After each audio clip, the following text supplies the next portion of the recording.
si pozrieť tohtoročnú novinku spoločnosti Škoda Auto Slovensko, faceliftovanú Škodu Fabia s revolučným výkonným a úsporným turbomotorom.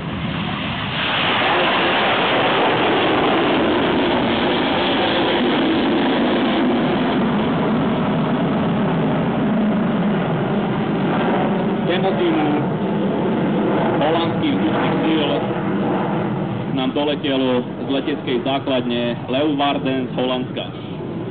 Tento rok sa v kabíne lietadla F-16 predstaví predvádzací pilot kapitán Tobias Schutte, má prezývku Hightech.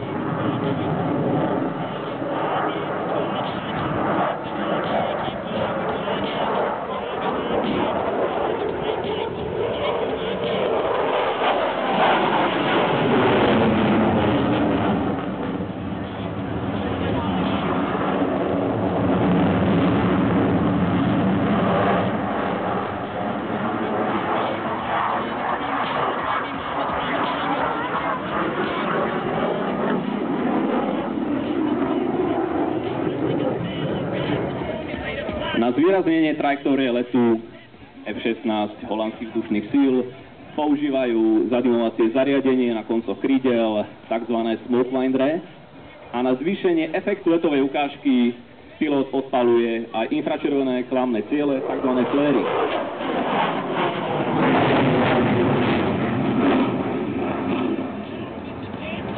Okrem zefektnenia letovej ukážky toto zariadenie slúži na vytvorenie klamných cieľov v prípade navádzania ľadenej strely s infračerveným navádzaním na lietadlo.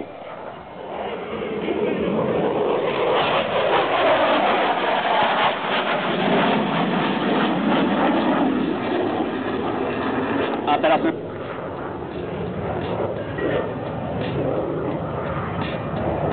skutočne efektný prvok, takzvaný rýchly výkrut.